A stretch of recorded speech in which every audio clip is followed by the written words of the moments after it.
First of all, I would like to suggest that Thailand has to have a national agenda in education because we need to reinventing our educational system. Last 10 years we have the educational reform in the first time, and now we have moved to the second time. I think the long run for the educational policy is that we have to set up about the teachers to train. That would be one of the because we need to have stable because from the last 10 years we changed the curriculum in foundation education. Also, we changed the curriculum in the teachers training. That's why it's effective now. What we do now. That's the reality is that we have to set I mentioned that about the long term for the teacher education. That would be one of the national agenda.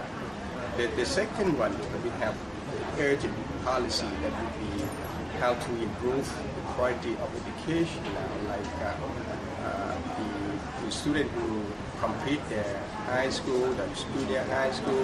That's the way that we found that we have lots of problems with the products of the foundation education or basic education. Also for example, the problem of teachers, the lack of the teacher in science and maths. I think this problem we can solve like a 4+1. We don't need to produce the teachers student for 5 years or 6 years, like you mentioned that. You graduate from bachelor degree in maths, and then you got a good grade, and the government just provided fund or the budget for them to come to train for 1 year. That we have been that before. That we get the lack of teacher in math and science or in English within 1 year, thousands of the students. We don't need to spend 5 years or 6 years to do that. That's the urgent problem that we have to do for improve in the basic education. For the higher education, that I think all the university has to reinventing their system because now we have lots of problems with the lack of the quality of the graduate student. That's why our teaching and learning have to be reinvented. Anything else would you like to tell how this Well, like I mentioned before, the policy of education has to be long term, not the short term. So that's why I would like to ask the politics or whatever, in senior administrator of the time, and any party, please see that education has to set up like a long term. We need the continuum of education. The short period is not going to work. That's why we have the problem now.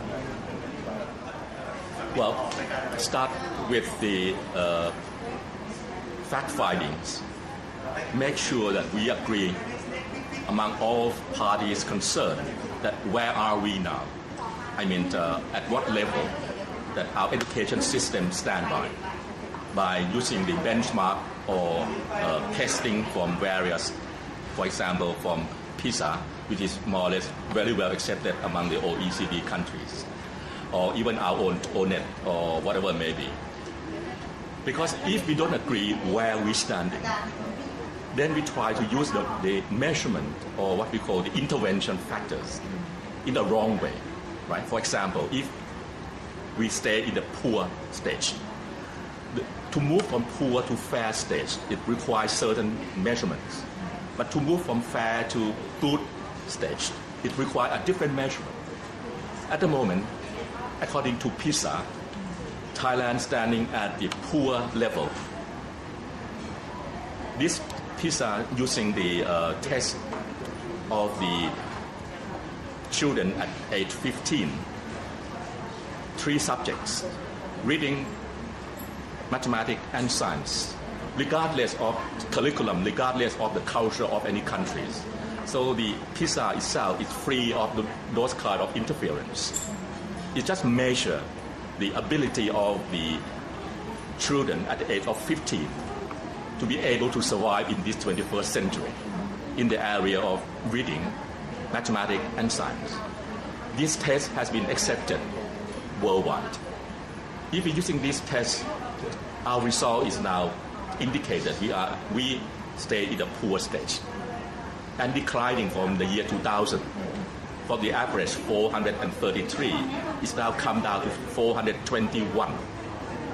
So we have to move ourselves into 440 to be able to move into the fair stage. And then from fair state, we may have to move into the good and great and excellent stage. Okay?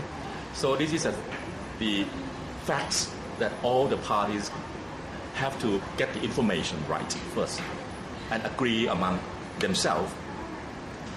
Where are we before they start drafting the plan?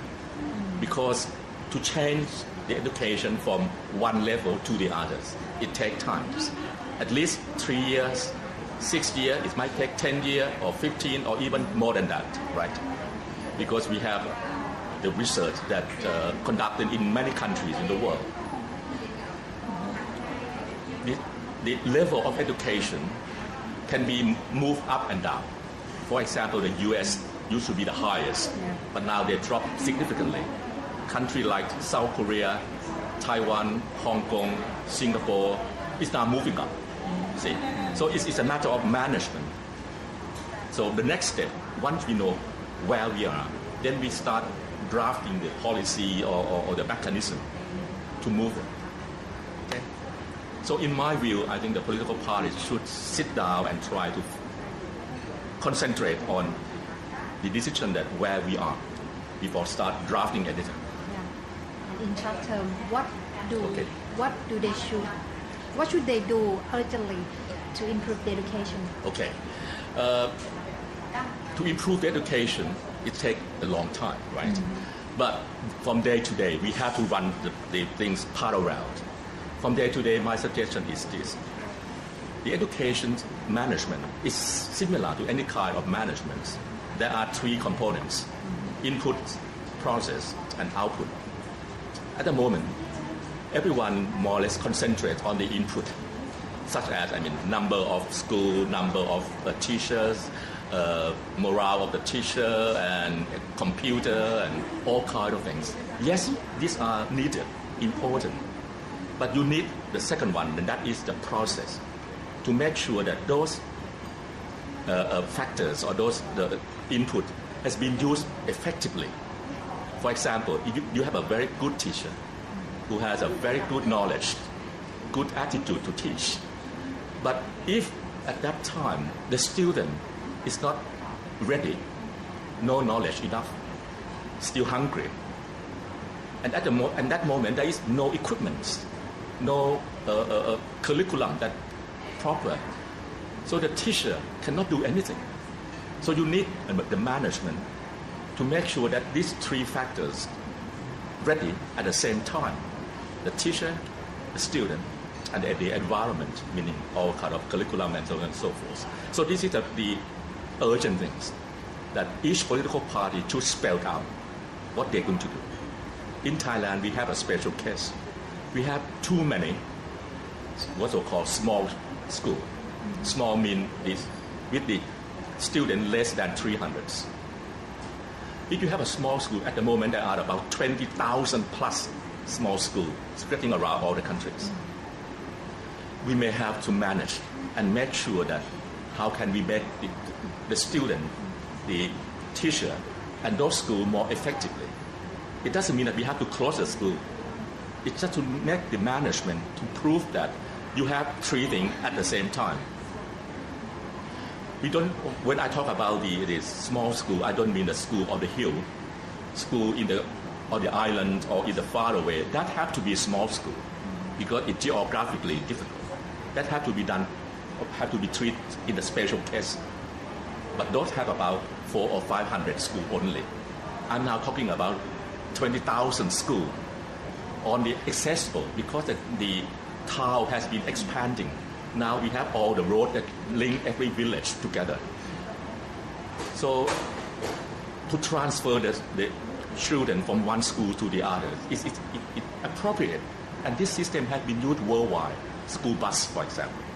Or we can move the teacher from the school nearby who have a qualification to the school that need the teacher at a certain time.